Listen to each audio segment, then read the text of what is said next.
আজানের সময় আকাশের দিকে তাকিয়ে একটি দোয়া পড়েন, আপনার সব দোয়া কবুল হবে। আল্লাহর কসম করে বলছি, আল্লাহর কসম করে বলছি, পরীক্ষিত আমল এগুলো শেয়ার করে দিবা। তুমি আমল না করেও সওয়াব পাবা তোমার একটা শেয়ারে।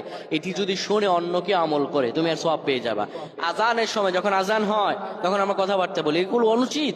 আপনি আজানের সময় আকাশের দিকে তাকিয়ে একটি দোয়া পড়বেন। এই দোয়াটি আমরা অনেকেই পারি। এখন বলবেন হুজুর কমন পড়ে গেছে দোয়া। আমরা অনেকেই আল্লাহ তাআলার কাছে এটা ওটা চাই, কিন্তু সঠিকভাবে চাইতে জানি না।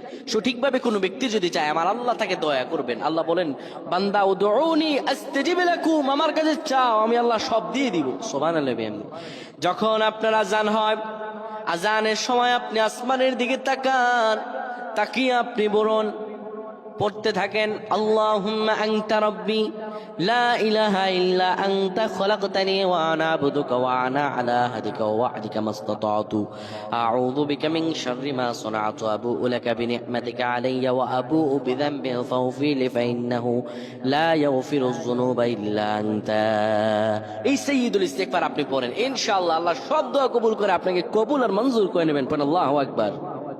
আজানের সময় আকাশের দিকে তাকিয়ে একটি দোয়া পড়েন, আপনার সব দোয়া কবুল হবে। আল্লাহর কসম করে বলছি, আল্লাহর কসম করে বলছি, পরীক্ষিত আমল এগুলো শেয়ার করে দিবা। তুমি আমল না করেও সওয়াব পাবা তোমার একটা শেয়ারে। এটি যদি শুনে অন্য কেউ আমল করে তুমি আর সওয়াব পেয়ে যাবে।